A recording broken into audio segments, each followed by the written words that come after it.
میں کہتا ہوں حضور غوث اعظم نے دین کا کام اس طرح کیا جس طرح مزدور کرتے.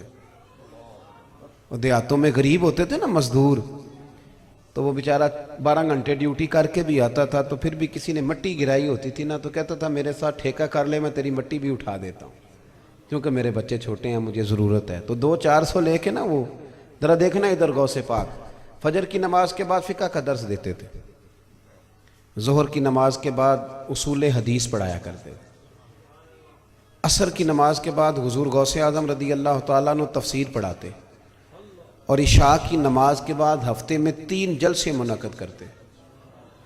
اور جلسے اس طرح کے نہیں جس طرح کہ میں کرتا ہوں رٹی رٹائی تقریریں، بلکہ غوث اعظم کے قاری صاحب کو اجازت تھی، وہ جہاں سے مرضی آیت پڑھ دیتے تھے، غوث پاک تفسیر شروع کر دیتے تھے.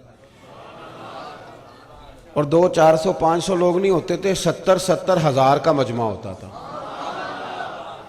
ادھر دیکھنا، اب ہفتے میں 3 جلسے بھی ہوئے، مصروفیت فجر سے شروع ہوئی، اور اس کے درمیان غوث پاک کا مدرسہ تھا. اشراق چاشت لے کر ظہر تک آپ دارالعلوم میں پڑھایا بھی کرتے تھے. صلاح الدین ایوبی حضور غوث اعظم کے مدرسے کا طالب علم ہے، یہ سبق بھی پڑھاتے تھے غوث اعظم. اور بڑی شاندار بات لکھی ہے ملا علی قاری نے آپ کے حالات میں، مجھے تو مزہ آ گیا پڑھ کے. ہمیں بھی تھوڑا تھوڑا موقع ملتا ہے یونیورسٹیوں اور کالجوں میں جانے کا، تو ہمارے جو پرائیویٹ کالجوں والے ہوتے ہیں نا، جو بچہ فرسٹ آتا ہے نا اس کی فوٹو لگاتے ہیں بورڈ پہ، پتہ ہے نا. تو جو فیل ہو جائے اس نے اس کالج میں نہیں پڑھا، وہ کس کا ہے؟ میری بات کی سمجھ آئی ہے آپ حضرات کو؟ جو تو فرسٹ ڈویژن میں 2-3 آئے ان کی تو آپ نے فوٹو لگا دی، تو جو فیل ہوئے، کیا خوبصورت فکر ہے میرے غوث پاک کی. ناظم تعلیمات ہوتے ہیں ہمارے مدارس میں جو اسباق بانٹتے ہیں. جب سبق تقسیم ہو رہے تھے تو غوث اعظم ناظم تعلیمات سے کہنے لگے، اس نے کہا حضور آپ کو بھی کوئی پیریڈ دینا ہے، کوئی سبق دینا ہے؟ تو حضور غوث اعظم فرمانے لگے نہیں، سبق نہیں، پیریڈ نہیں، تم اس طرح کرو، لائق بچے سارے تم رکھ لو، اور جو نالائق ہیں وہ سارے مجھے دے دو.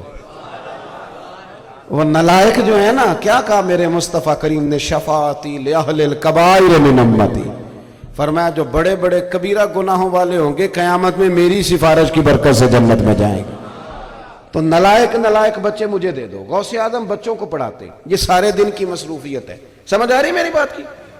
پھر سنیں، فجر کے بعد درس ہے، پھر عشاء چاش سے لے کر زور تک مدرسہ ہے، پھر زور کے بعد درس ہے، پھر عصر کے بعد درس ہے، پھر 3 جلسے ہفتے میں، اور 70-70 ہزار کا مجمع. یہ سارا آپ کو مصروفیت سمجھ میں آ گئی دن کی؟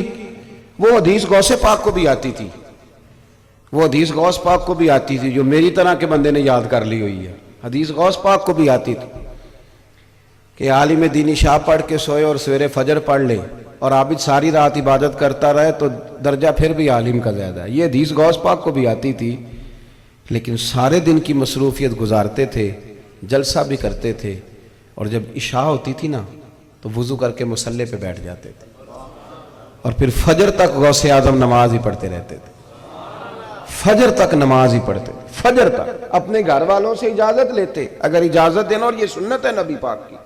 صحاح میں حدیث موجود ہے، سیدہ عائشہ صدیقہ کہتی ہیں رات کو جب حضور نوافل کے لیے اٹھتے تو کہتے ابو بکر کی بیٹی اگر تو اجازت دے تو میں اللہ کو راضی نہ کر لوں، تو اگر اجازت دے تو. میں عرض کرتی یا رسول اللہ میں کون ہوتی ہوں؟ تو حضور فرماتے حق بھی تیرا ہے، ٹائم بھی تیرا ہے، تو اجازت دے. حضور غوث اعظم نے 40 سال تک عشاء سے لے کر فجر تک نماز بھی پڑھی ہے. او بھائی تھوڑا سا کام کر کے لوگ تھک جاتے ہیں، پریشان ہو جاتے ہیں، داستانیں سناتے ہیں میں نے بڑی ڈیوٹی کی ہے، میں بڑا کام کرتا ہوں. حضور غوث اعظم رضی اللہ تعالیٰ عنہ کی یہ ڈیوٹی. اور پھر تقریر وہ نہیں کہ جب تک نوٹ اچھے برستے رہے تقریر بھی عروج پہ رہی، اور جہاں نوٹوں میں کمی آئی وہاں تقریر کا بھی لیول تھوڑا تھوڑا بیک ہونے لگا. ہیں جی، جس کے ہاتھوں میں نوٹوں کی عادت تھی وہ سب سے بڑا عاشق رسول، اور جو بیچارہ ذرا غریب ہے پچھلی صفوں میں بیٹھا ہے، اس کے عشق کے لیے کوئی تھرمامیٹر ہی نہیں ایجاد ہوا کہ اس کو بھی تھوڑا سا ٹٹول لیں، اس کا بھی پتہ کر لیں کہ وہاں بھی کوئی عشق ہے کہ نہیں. اور کئی بیچارے چھپ کے بیٹھتے ہیں، کئی میں نے دیکھے کمزور ہوتے ہیں نا، نہیں دے سکتے 50,000 محفل میں تو نہیں آگے آتے. میلاد کی محفلوں میں پیچھے چھپے ہوتے ہیں غریب لوگ، میں نے بکل کے نیچے بھی چھپے ہوئے دیکھے. اس لیے کہ کیا کریں، نہیں ہیں پیسے تو کدھر جائیں. آپ کو پتہ ہے محفل بڑی مہنگی ہے، غریب آدمی تو ہاتھ ہی نہیں ڈالتا. اتنا مہنگا کون جائے، اتنا اونچا کون اڑے، کہاں سے لائے لاکھوں روپے اور جلسہ کرائے. ہم نے دین مشکل کر دیا لوگوں کے لیے. نعت سننے کے لیے بھی 50-60 ہزار جیب میں ہو, اور کچھ ایسے بھی ہیں جو اسٹیج پہ کہتے ہیں کچھ بھی نہیں لیتا میں, اور پتہ تب چلتا ہے جب 2 ٹکٹوں کے پیسے پہنچ جاتے ہیں. اللہ معاف فرمائے. چھ معنی دار ہے. یہ کیا انداز ہے؟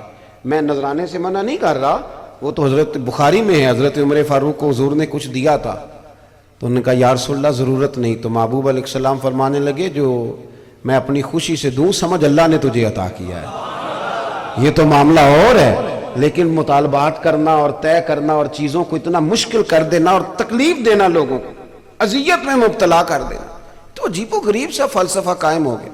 غوث اعظم بھی محفل کرتے تھے. شیخ یحییٰ بن نجار رحمۃ اللہ علیہ سرف کے امام گزرے.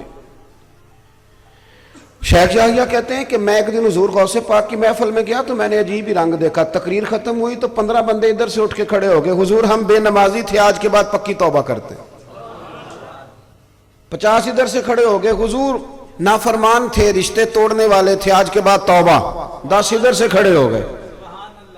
کہتے میں بڑا حیران ہوا, میں نہ گھر آیا, ہر بندے کا اپنا اپنا مزاج ہے نا, ہر بندہ عجیب انداز میں سوچتا ہے. کہتے میرا بھی عجیب انداز تھا, منطقی فلسی صرفی نحوی آدمی تھا. میں گھر آیا تو سوچنے لگا کہ کتنے کو بندوں نے توبہ کی ہوگی آج.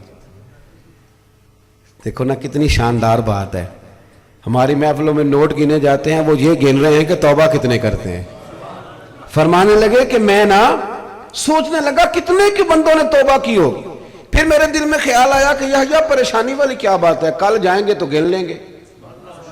سو جا چپ کر کے. کہتے ہیں اگلے دن میں گیا تو میرا گننے کا انداز یہ تھا کہ میں ایک دھاگا لے گیا لمبا سا, چادر کے نیچے نا میں نے دھاگا رکھ لیا کہ ایک بندہ اٹھ کے توبہ کرے گا تو ایک گرہ لگاؤں گا گانڈک, دوسرا اٹھ کے توبہ کرے گا تو دوسری گرہ لگاؤں گا, گرہیں لگاتے رہوں گا, بعد میں گن لوں گا. کہتے ہیں ایسا ہی ہوا. حضور غوث اعظم کی دائیں جانب ممبر کے سامنے میں بیٹھ گیا. ایک بندے نے اٹھ کے تقریر کے بعد توبہ کی, میں نے ایک گرہ لگائی, دوسرے نے توبہ کی, دوسری گرہ لگائی, تیسرے نے توبہ کی. کہتے ہیں پہلے تو ایک ایک اٹھتا تھا, پھر درجنوں اٹھنے لگے. اب کتنے کو گریں لگے. فرماتے میں پہلے بندے گنتا, پھر غوث اعظم کی تقریر, پھر میں اپنے دھاگے پہ توجہ دیتا. کہتے ہیں جب مجھے پریشان دیکھا تو غوث اعظم نے ساری بات چھوڑ کے توجہ میری جانب کی, اور شیخ نے نظر ڈالی تو مزہ ہی آ گیا. فرماتے ہیں حضور غوث اعظم فرمانے لگے یحییٰ میں دلوں کی گرہیں کھولتا جاتا ہوں, تو لگاتا جاتا ہے. میں گرہیں کھول رہا ہوں, تو لگا رہا ہے. اور پھر فرمانے لگے یہ عبد القادر کی وجہ سے توبہ نہیں کر رہے, یہ اللہ کے فضل سے کر رہے ہیں, اور اللہ کا فضل گنا نہیں جا سکتا, رب کا فضل شمار ہے. یہ غوث اعظم کا طریقہ. ہم بنا مشورہ نہیں دیتے کسی کو. ہم کہتے ہیں او جی مولوی صحیح گل ہی نہیں دس دے, تو بھئی نبی پاک صلی اللہ علیہ وسلم نے تو سب کی ڈیوٹی لگائی, بلیغوا انی ولو آیا.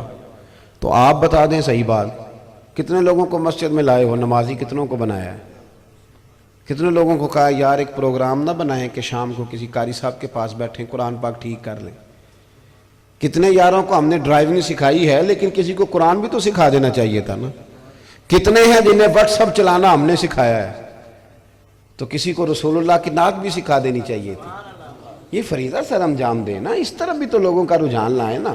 اگر ہم مل کے دوستوں کو لے جا سکتے ہیں کرکٹ کے گراؤنڈ میں کہ پہلے وہاں میچ دیکھیں گے پھر کٹھے کھانا کھائیں گے, تو اگر یہ سارے کام ہو سکتے ہیں تو پھر مسجد بھی کٹھے جا ہی سکتے ہیں, پھر محفل میں بھی کٹھے.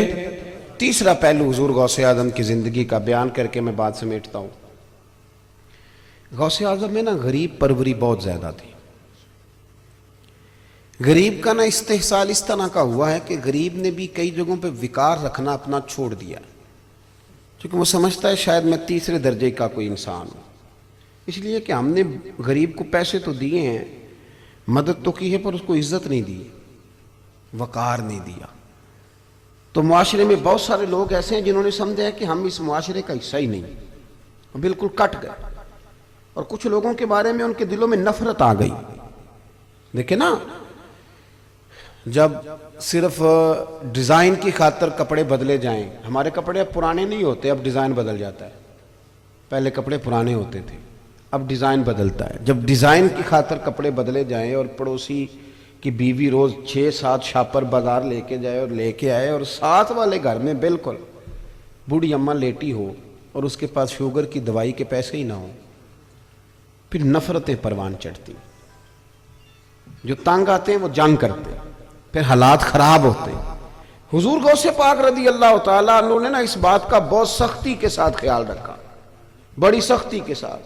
میں سوچتا ہوں کہ جب یہ لوگ کوشش کرتے تھے نا، اخلاص ہوتا تھا تو اللہ پھر انہیں موقع بھی عطا فرماتا تھا، پھر انہیں اللہ موقع بھی دیتا تھا۔ حضور